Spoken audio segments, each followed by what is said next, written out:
on Vision Christian Radio. Neil with you on this Wednesday edition of 2020, and a conversation I'm going to invite you to join into very shortly. You might have your own thoughts, you might have a comment, you might even have a critique or some insights to offer around the topic that we'll talk about today. We are going to be talking about why must we invest looking forward to 2023. And I guess just because times get tough doesn't mean our parenting around money is somehow on hold. And in uncertain times, attention to money is always important as we think of being good stewards of what God has given. We're turning our attention today to that question, why must we invest? Looking forward to 2023, and our special guest today says we should be mindful that having a plan for 2023 is a good focus for us financially, and our plans affect how we pursue raising happy, more confident and money-smart children. Justin Pagotto is back with us today. He calls himself a social and familypreneur. He's a values-based financial advisor who leads the ministry 10-10 Life, based on John 10:10, where Jesus says, "The thief comes only to steal, to kill and destroy. I have come that they may have life and have it to the full."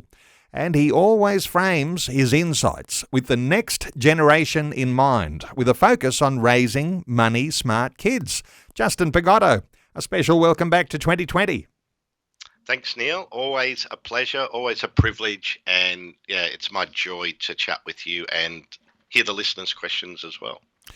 Hey, Justin, I suppose if we're talking about investing in 2023, perhaps it's good to talk about perhaps some outlook for what the year ahead may hold. And I know there are a lot of people who are concerned, feeling uncertainty, and, there's rising inflation, interest rates, there's extra pressures on our finances, perhaps that weren't there just 12 months ago.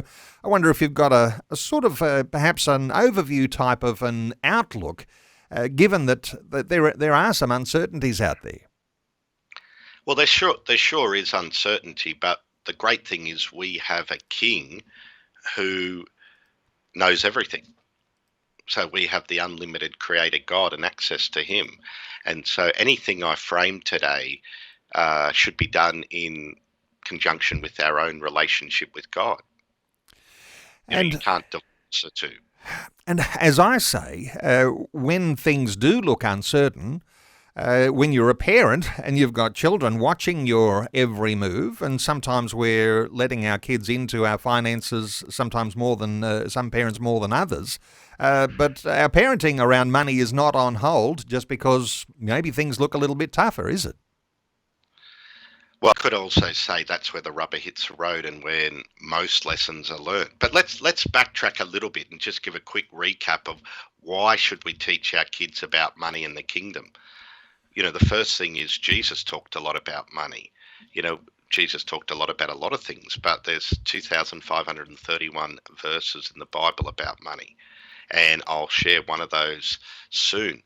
The second thing is that money is a vital part of our discipleship. If we can't handle money, it's less likely we're going to be able to handle other things. So Luke 16:11 says, if you have not been trustworthy in handling worldly wealth, who will trust you with true riches? So this is our Lord and Savior saying this, isn't it? So I'll just say it again, Luke 16:11.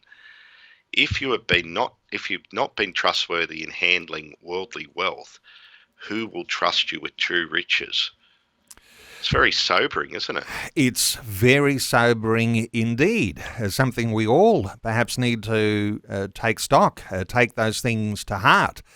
It does strike me, and you might have your own perception on how a lot of parents think, but here we are, this time of year, we're not too long out from Christmas now, and so we're into Christmas spending, we're buying lots of gifts, we're planning a holiday, we're doing Christmas dinner, there's a lot of expense around Christmas, but a lot of us can't look beyond the immediate. And so some people will say, well, I just got to get beyond Christmas before I think about what I'm doing with my money for the new year.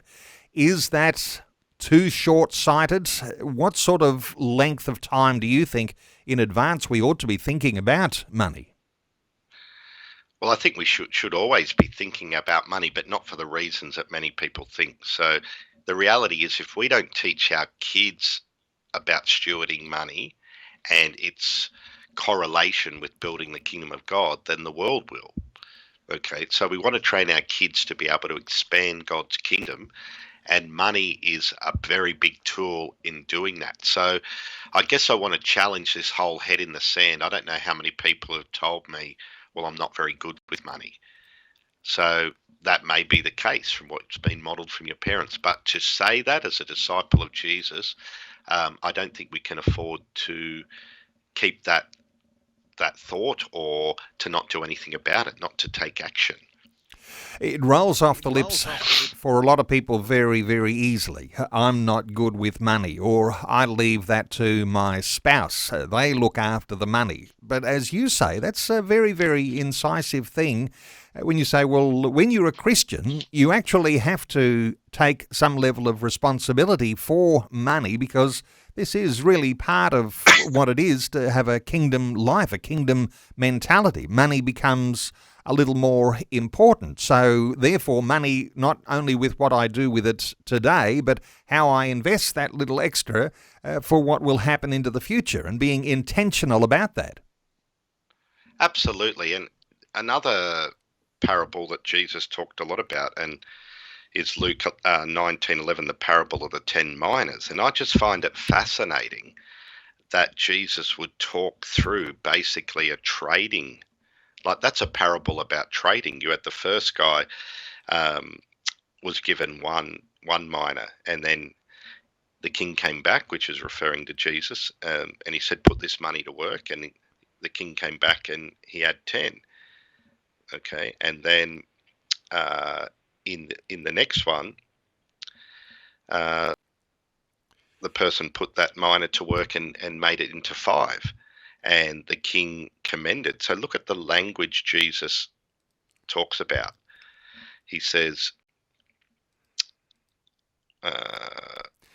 well done, my good servant. Because you've been trustworthy in a very small matter, take charge of 10 cities.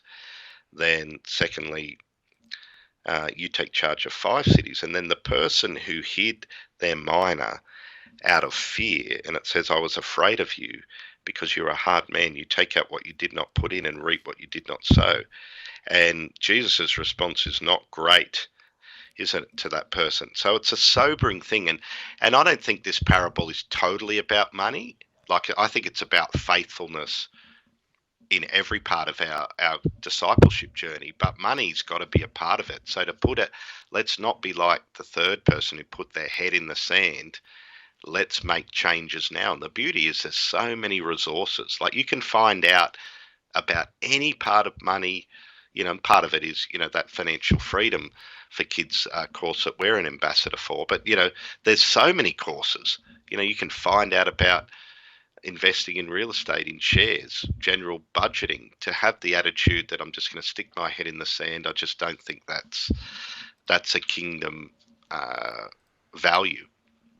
Now, while we're talking about this parable of the 10 miners, it's interesting, isn't it, that when we talk about this one and alignments there with the talents, this one, miners, really to do with business enterprises and taking charge over cities. The reward for those who are faithful stewards of what the king leaves them with, the reward is tremendously great. And oftentimes, and I'll get your thoughts here, because here we are, we're discussing here the heart of God about money. And so your thoughts here, so I'll give you a little bit of a moment there to think about this. But when we got to that one miner person who's in this parable, and what Jesus says to them at the end, because this is interesting, because we always think of God as loving, benevolent, generous, very quick to forgive. And of course, he is all of those things, but you can't ignore that there's some negatives here in Jesus' words, in his response. And this one, as you say, and rightly, I think, talking about money. But in verse 26 of that passage there in the parable of the 10 minas, Luke chapter 19, Jesus says, I tell you that everyone who has more will be given, but as for the one who has nothing, even what they have will be taken away. And there's even more harsh things to say beyond that. But the thought here that when we talk about stewardship, this is not something that's an optional extra. How do you describe these sorts of things? The heart of God and optional extras around money. It's not really. It's really something imperative here. Oh, absolutely. I don't think we can pick and choose what parts of the discipleship journey we want to enter into. You know, if Jesus is our Lord and Saviour, then he owns all of us and he wants our whole of life to be brought into discipleship. But, you know, a few comments on the third person who was given the money. It says, I've kept it laid away in a piece of cloth. I was afraid of you because you are a hard man. You take out what you did not put in and reap what you did not sow. So the first thing that comes to mind here is that person did not really know the king's heart. You know, the reality is they were bound by fear and they were living from, you might call it, an orphan mindset. Whereas we know that God is incredibly rich in kindness, generosity. And so the first thing to really address is, what is my relationship like with God? Am I an orphan where I am afraid of God and I relate to God on a transactional basis? Or do I believe that when Jesus died on the cross that he actually paid the full price to reconcile me back into God's family, where I'm restored into, Jesus says we're co-heirs, co-laborers, heirs of God, sons of God. And the story of the prodigal son shows outrageously how the prodigal son was restored back into full fellowship with God. So the first thing really to ask our hearts is, in what areas do we act like an orphan? And what areas do we act like a son, where we trust our Heavenly Father and we're confident in his nature? And so what we do for God, including investing, how we live our life, what we invest our lives into, comes from a place of security. That's a very sobering question. I don't think I think it's a journey, and it's not black or white. You're not 100% a son and 100% an orphan. I think you can have areas of your life where you still have these orphan life tendencies, but if you don't address them and just keep saying, I'm no good at money, I'm no good with money, that unfortunately is like being like that third servant who just says, no, I don't want to invite you into that part of my life, Jesus. Isn't it the case? We might wake up today feeling like we are the servant investing the money, and tomorrow we might wake up and we might feel like the orphan. So I guess having this mindset change is maybe like a muscle that you need to exercise. How do you think, and maybe you've got people that you've dealt with over many years now, Justin, just in the adjusting of a mindset that says, well, I can be confident in taking that role of being an investor. Any thoughts here on just getting a strong attitude towards being an investor? Yeah, I think that the two key questions, not just investing, but in the whole of life, and I was reflecting on this recently. Number one, you have to take extreme ownership. God will never override our will. So he's given us a free will, and he gives us power to choose how we live our life and how to cooperate. So the first question is to take extreme ownership that you will learn about being a good steward. You know, one of my mentors says, there's 12 things you should do every day, and one of them is to learn something about saving, investing, giving, or spending. He says, doesn't matter which one it is, but make it a daily habit to learn something about one of those 4 areas. The second thing, apart from extreme ownership, is to take massive lots of small steps. Back 20 years ago, fear and change used to scare me. But what I've learned is you just start. You take extreme ownership, you just start, and you just take some steps. And I was reflecting on this recently. When you are faithful in little things, which is what Luke 16:11 says, and also what this passage and other passage in the Bible says, when you are faithful with small things, God gives you more grace and faith and resources to move to the next thing. So just start. Well, this conversation could be as simple or as sophisticated as listeners might make it, because I do want to open talkback lines. You can join into our conversation on 1-800-316-316. You might have a question, you might have a comment, you might even have a critique for our conversation too, or your own insights to offer. Well, 1-800-316-316. We're talking about why must we invest for the coming year ahead, looking forward to 2023. Justin Pagotto is our guest, a social and familypreneur, a values-based financial advisor. He leads the ministry 1010 Life, based on John 10:10. Our talkback line open, and we're back with more with Justin in just a few moments. Our privilege to have Justin Pagotto back with us today, a social and familypreneur. He leads the ministry 1010 Life. And our talkback line is open. And the conversation can get as simple or sophisticated as you might like to make it. You might have your own thoughts or questions about what 2023 looks like in the year ahead and investment strategies.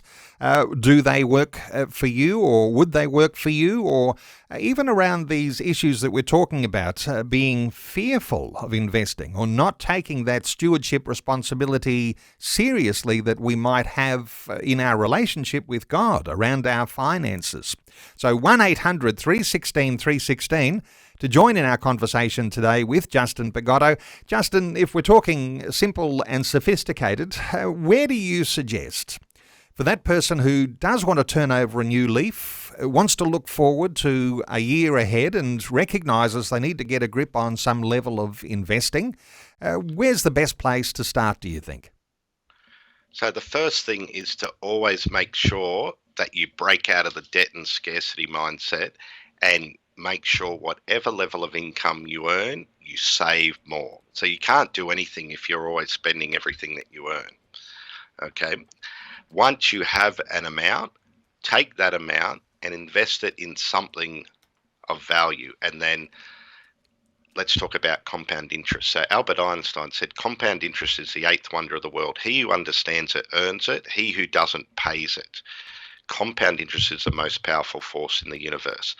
So what we mean by compound interest is when you invest in something, could be anything, property, shares, a bond, anything that pays an income stream. And then instead of taking the income and spending it, you actually add that income back onto that interest or that income or that dividend, depending on what asset it is, back into the asset so you don't spend it. And that's what's called compounding. And I just did a little sum of my calculator. So Neil, let's say if we start with $100, okay, and you can earn 5% a month, which is a very high return, and you compound the interest for 24 months. How much do you think you've got at the end of 24 months? Now you're asking me to do some calculations in my head, and one of these days I might get good at it. I don't know. What are we talking? 5% on $100? So you start with $100.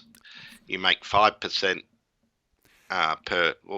Okay, this interval, is compounding per month. So if I was talking over a year, I might say, well, that's just $5 for the year. But compounding each month, that's going to multiply that a little more. And at the end of 24 months, let me just have it's only a stab in the dark. Let me say I've got $130. It's actually $322. Is that right? Well, that's staggering, isn't it? So it starts small, but it multiplies, right? So compounding the things, it takes a while to get the power going, but once you've got it, it's like a steam train. And having said that, though, 5% a month is very unusual, but there are various things. Some are more high risk. I have a friend who runs a trading platform, and the returns he gets is 4 to 8% a month. right? So I'm not suggesting to invest in anything on this program because it's outside our scope. I'm just talking about the concept that the way to grow your wealth is really to, number one, invest in good quality assets, don't pay too much, and then let the income or the dividends from that asset compound over time. Just before we take a call, interesting just to draw attention to that because you're not offering investment advice to listeners today. There's another dimension that is very, very apparent, though, and look at news headlines anywhere. Scammers are at work.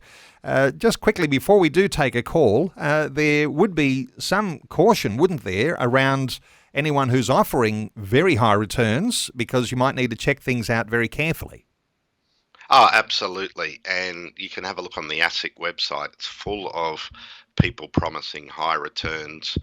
And most of the time, not all the time, but most of the time, it's simply too good to be true, right? So if you are going to look into any of those things, you have to look into it very carefully, do your due diligence. And me personally, if I would only invest if I knew the people personally in those things, because it's too great a risk. Okay, we're taking calls. Let's take a call from Catherine in Newtown in Hobart. Hello, Catherine. Welcome. Hello. Good, Catherine. What are your thoughts? Hi, Catherine. My thoughts. I've been a Tasmanian all my life. I have documented every single thing that has happened to me in my life. I'm 58 years of age. I have suffered mental, physical and emotional abuse in this state. I would like to see our state go the way the world should go. We have just gone through 2 years of poverty. We are still going through poverty. Poverty is our worst emotional planet. But in saying that, trauma has taken over our world. So we are suffering not only the loss of losing the value of money, but the value of life. And the value of life means more than anything in this world. We're trying to set people up in a world that has come to the poverty of recognising that beggars are allowed to beg on the street now without a card. But Catherine, I would say, yes. Catherine, you are making a really significant point here, and we'll get Justin's thoughts. But poverty can come in a whole lot of different levels, and when we've gone through hard times, as so many have through COVID, and some anticipating hard times ahead in the coming year. These sorts of things have a effect on us, and even as you identify, Catherine, sometimes that translates then even to trauma. So when we talk about having poverty as a mindset, this is not something that's just an extra or something that some people have. That we've all got to be mindful of that. But Justin, what are your thoughts here for Catherine? Yeah, big issues, Catherine. So it's hard to give a long answer, but these are a few comments. I'll just come back from the Philippines, which I'll talk to about later on. But one of the groups that we work with over there is called Gawad Kalinga, and one of their key, I guess, values is you must get rid of poverty of the heart and mind first. So that is a big, as Catherine said, that's a big problem in our culture. The second thing is the way that the financial systems are run in many ways is countercultural to God's ways. So yes, there is real pain and real trauma that can happen through poverty. Like the poverty that's in the world today is not how God designed it. Okay, but we have mankind trying to live and create their own rules, whereas God doesn't want people to suffer and be in poverty and have massive inequality of wealth. In the Philippines, it's even worse than Australia. There is a small number of very, very, very wealthy people at the top of the pyramid, and everybody else serves that pyramid. And I was in an art museum actually, and there was actually a sculpture of it, and it really captured my heart. The third thing I would say, Catherine, to you, and it's sort of a little bit outside the scope of the financial conversation, but it's an area I'm very passionate about, is, we need to move forward as a disciple of Jesus. We need to be healed of our unhealed hurts, unmet needs, unresolved issues, and dealing with that type of stuff and letting Jesus come in and heal the trauma and the effects of the past, so that it doesn't provide we can be set free from the past, is really important as well. So you've asked something that's got a lot of multi layers to it, but that would be my encouragement for you, is to find someone who can help you walk that journey of dealing with the trauma. But I do agree with you that in many ways, the systems of this world are not functioning, according to God's perfect design. Catherine, about to go to news. Thank you so much for your call and for highlighting some important issues. And let's, in our segment coming up after Vision National News, the important thing here, and I know this is in your heart, Justin, is to understand that some of these things, that when we're experiencing them now, these pass on to the next generation. So all the more important to be mindful. Justin Pagotto is our special guest. He leads the ministry 1010 Life. 1010life.com.au is his website. We're back with more after Vision National News. Talkback line is open, 1800 316 316. It's good to have you with us on this Wednesday edition of 2020, and we're in the deep end with a topic that didn't sound like it was going to be a deep end type of topic, but we are certainly in the deep end because there are dimensions we're talking about around money you'll probably hear nowhere else other than in a conversation like this. We are talking about why must we invest, looking forward to 2023, and our talkback line is open on 1800 316 316. You might have your own contribution to make. You might have a scenario that you're facing and you'd like a thought or two from our special guest. So 1800 316 316, our talkback line's open. Just because times get tough doesn't mean our parenting around money is on hold, and in uncertain times, attention to money is always important as we think about being a good steward of what God has given. Our attention today is on this question looking ahead to 2023. Our special guest says we should be mindful that having a plan for 2023 is a good focus for us financially. And our plans affect how we pursue raising happy, more confident and money-smart children. Justin Pagotto is with us. He calls himself a social and familypreneur. He's a values-based financial advisor who leads the ministry 1010 Life, based on John 10:10, that says, "The thief comes only to steal and kill and destroy.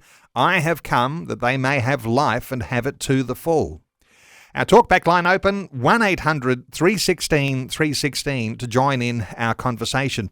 Justin, picking up here on some more around investing and thinking about 2023 in the time to come, you've got a thought or two on whether our investment ought to be into things that are for a passive income or what you call a linear income. What's important for us to understand about investing around those purposes?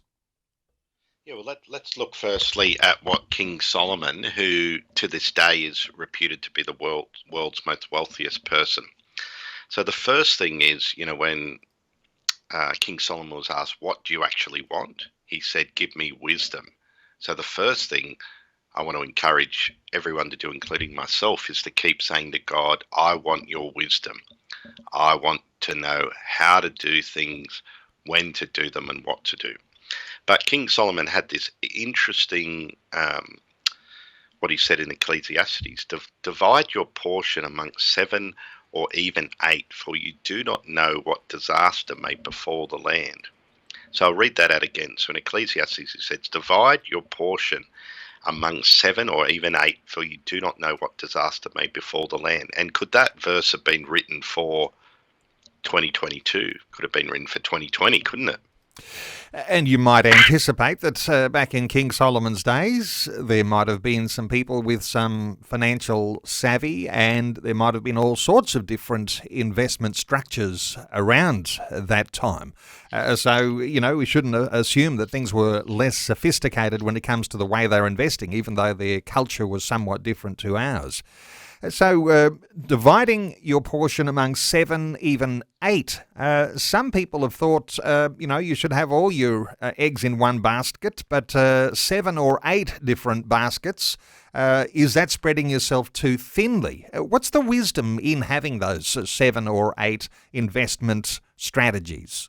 Yeah, so King Solomon was really the ultimate trader and investor. So what he's really saying there is he believed in creating 7 or 8 income streams, right? So that's what he means by dividing your portion to 7 or 8, creating 7 or 8 income streams, 7 or 8 ways for your money to be at work. Because the reality is, as he says in the passage, you do not know what disaster may befall the land.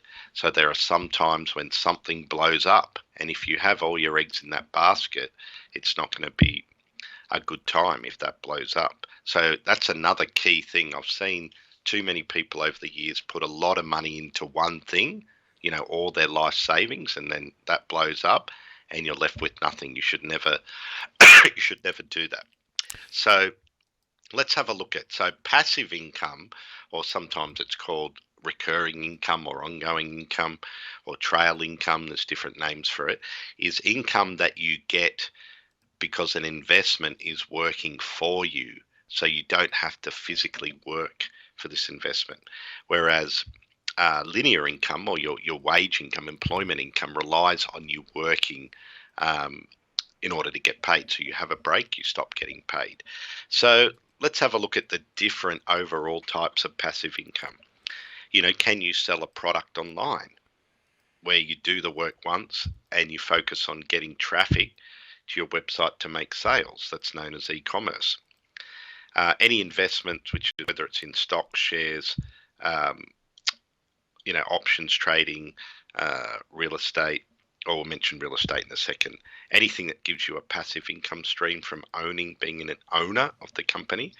Having a rental property, the income you make from renting it out is passive, but just be careful at the moment with interest rates. You don't want to over borrow. And you need to make sure that you can service the debt on any borrowing. Having your own YouTube channel where you get paid. What is God put in your heart that you can become an expert at? Creating an app.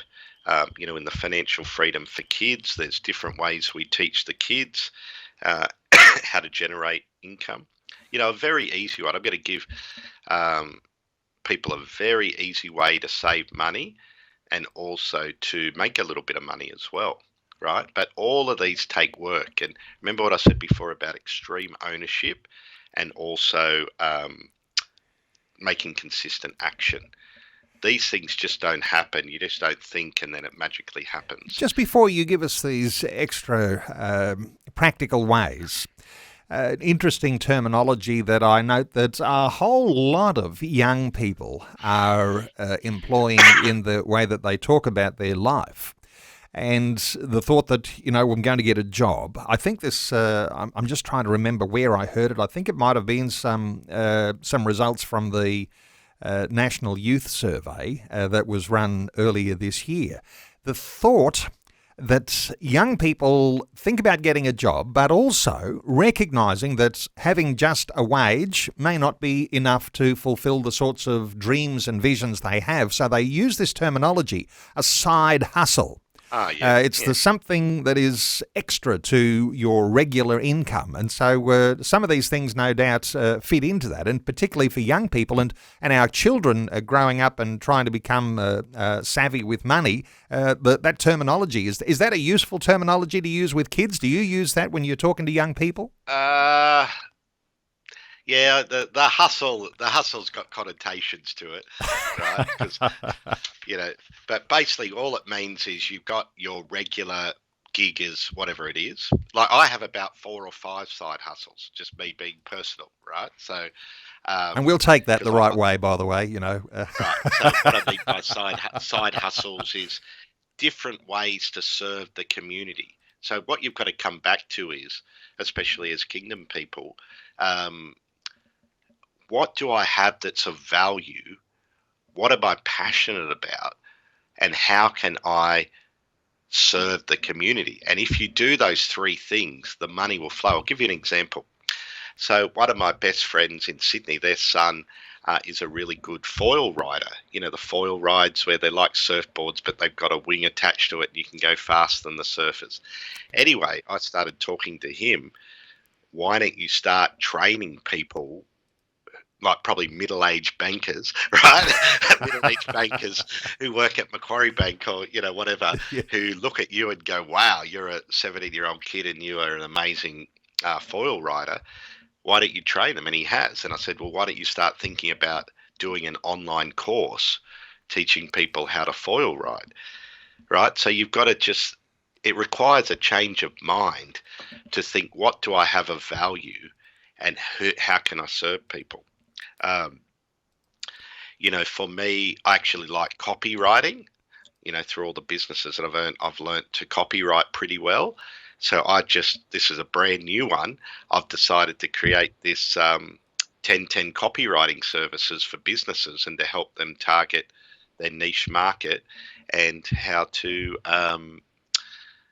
discover who their niche market is and what are they really selling. And then if they want me to write copy for their Facebook ads or LinkedIn or whatever, I'll do that as well. But, that's something that it's not my main job and it's probably never going to be my main job, but it's serving people. And I thought, well, I want as many ways to make money as I can. I'll give you an example. So Solomon said, divide your portion among 7 or 8, for you never know what's going to disaster may befall the land.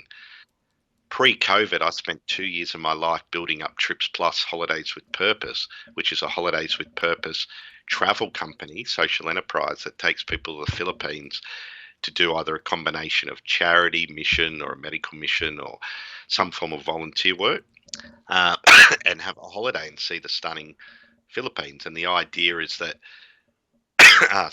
everyone gets transformed. So you go away, do something in the charity space, spend some money. And then COVID came and I was supposed to have 7 group tours in 2020. We only got the 1 medical mission in. So that was 2 years of my life and several $100,000 worth of revenue just went, right? And I just went back to the Philippines 2 weeks ago for a medical mission, and that was the first payment that business could earn, that social enterprise could earn in nearly 3 years. So imagine if I had all my eggs in that basket, I would be in big trouble. So that gives you a really practical example that you can't rely on just one income. So we might be able to all identify what the income stream might be for us when you've got that linear income. Whether you're actually working for a wage or if you own a business or if you're even receiving some form of benefit, at least there's something there to work with.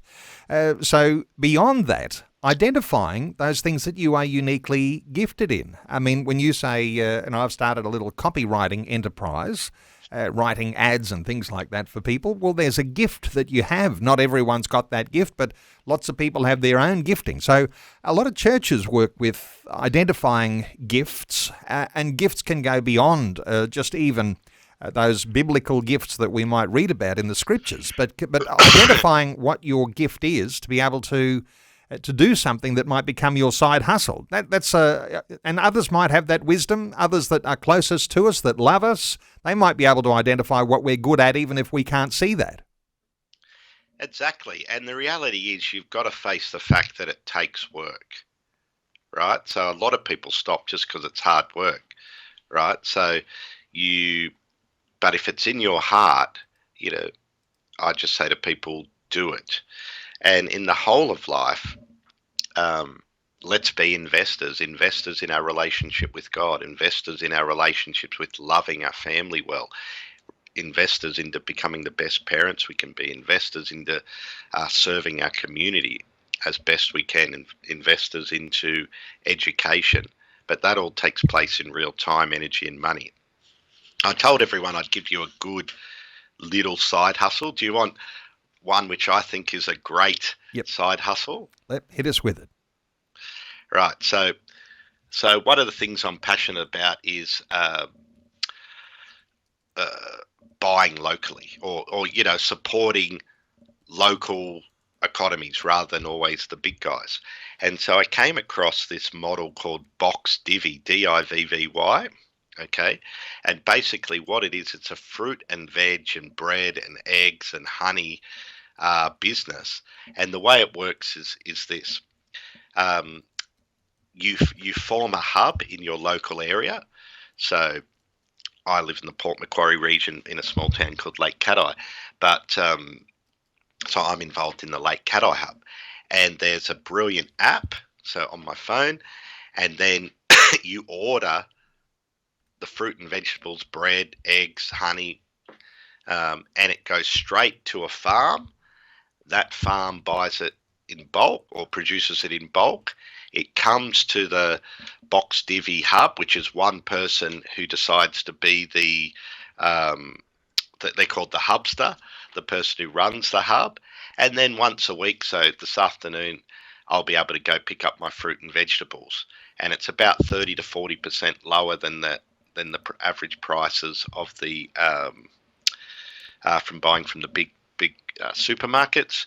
Secondly, more money goes to the farmers, which I'm very supportive of.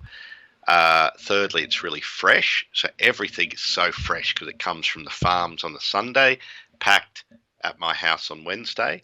But the person who organises the hub gets paid an income for doing it. I think they get about 4% of the order.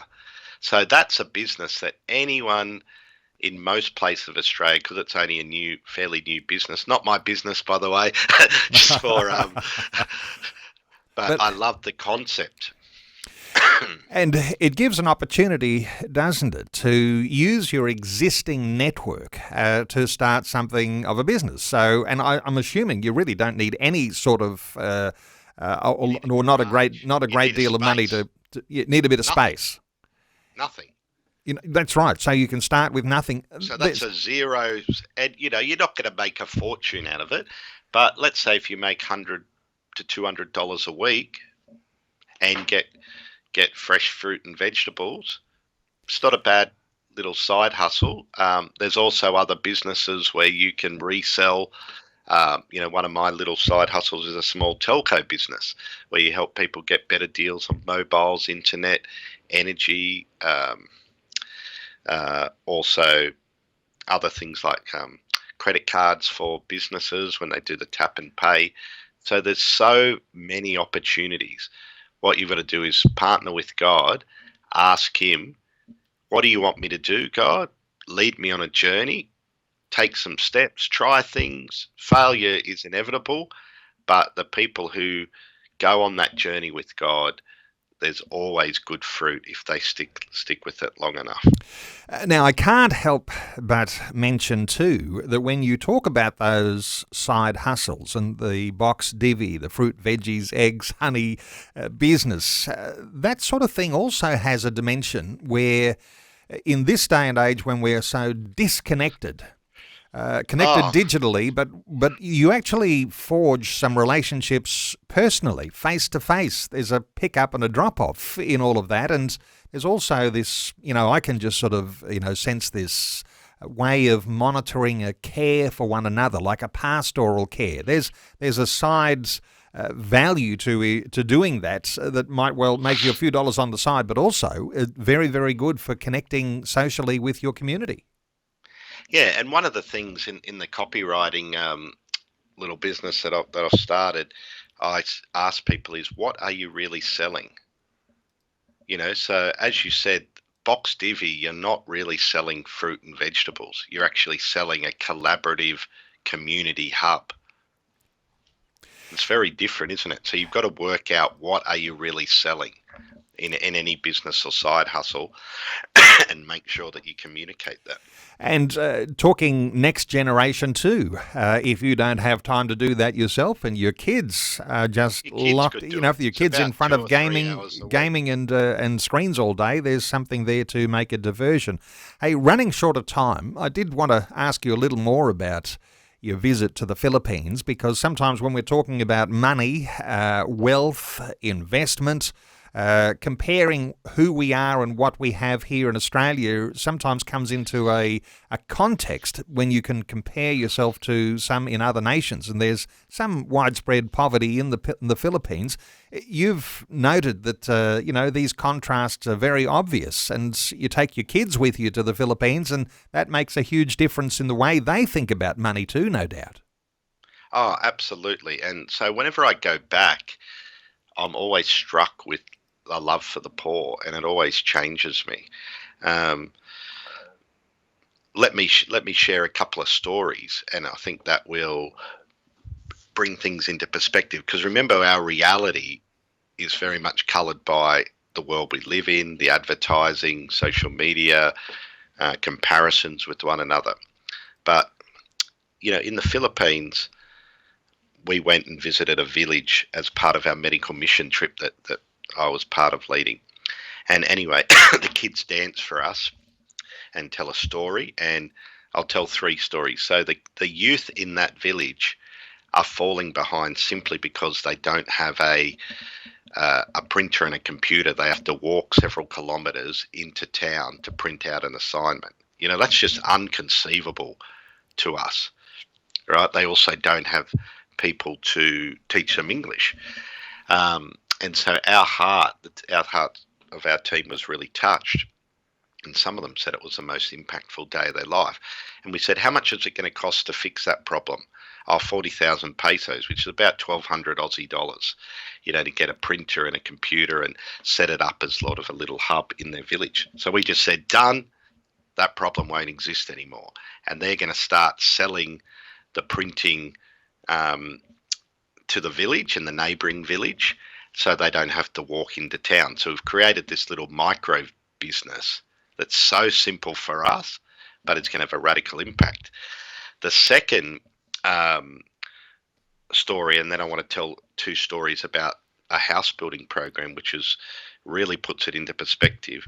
But the other thing we said to the village, what else do you want to do? And they said, we want to start a co-op store and I said, what's stopping you? Oh, just the money, 50,000 pesos, which again is about 1,300 Australian. So we just said, done. So we sent 2,500 Australian, myself and 4 other people this week, and it should be hitting their bank account this week. And they're going to start their own co-op store. One of the mums will get employment in that store 1 day a week each. So there'll be 5 part-time jobs created. And then at the end of the year, there'll be a dividend, and all the profits go into the community. So that type of stuff really touches my heart when you can make such profound differences. And you mentioned something about real estate. It was a property that you mentioned. You say the third story very quickly. So the third story, Gawad Kalinga, which means love and care in Tagalog, is one of our major partners, and they have a home build program. And basically they get people out of the poverty in the slum areas, and they say, will you come and give 1,600 hours of sweat equity to build houses by hand? And I've done this with teams. You build with, you dig the foundations with a pick by hand. You get cement, you move it via a chain to the foreman. So these 2 ladies were telling us our story when I was in the village 2 weeks ago. Number 1 lady, their family lived under a boulder with fear of the boulder would roll on them and kill them. This is a real fear. 5 kids, put in 1,600 hours in plus 30 conditions, mid-30s, 90% humidity, mother about 45 years old. Then there was another mother who had breast cancer with secretions coming out of her breasts. That's how bad it was. She also, would walk an hour to do her 1,600 hours of sweat equity, and it took her 9 months to finally get a house, a very small house that's called her home. And I look at these women and they are so thankful, right? So we've really, I think, got to have a look at what we think's important in Australia. And we talk about resilience and courage. These ladies have got it.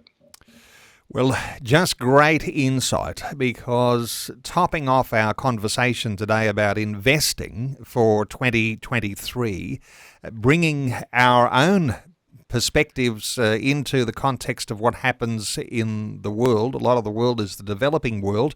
We think that we might be facing some tough times in the next year here in Australia, and we're thinking about our investing. When you've got a few things together, as you're sharing here, Justin Pagotto, you can take your skills and make a huge difference for people who are also suffering some of the challenging environment around the world for the next coming year as well, and utilising those gifts you have by way of a mission enterprise. Well, Justin Pagotto is leading a ministry called 2010 Life, and there is a website. Let me just run through a few little things here where you can connect with Justin Pagotto today. At 2010life.com.au. You can subscribe there for free tips on raising happy, more confident children. You can follow Justin on Facebook, join the 1010 Family Life Facebook group. You can also book Justin for a 1-hour Zoom to talk about your number one challenge. And there's some free gifts when you go on to the 1010 Life website. A couple of books, How to Build a Lifelong Bond with Your Kids and Turn Them into Better Humans, and the top 10 things parents need to teach their kids and teens about debt now. Justin, always so good getting your insights. Let's make another plan to get back to have another conversation sometime in the new year. But to you and your family, God's richest blessing on you, the happiest and holiest of Christmases, and 2023 ahead. May it be a great year for you and in the ministry that you've set up to serve people who are looking for some help to get things started. Justin, thanks so much for joining us today. Amen. My pleasure. My pleasure.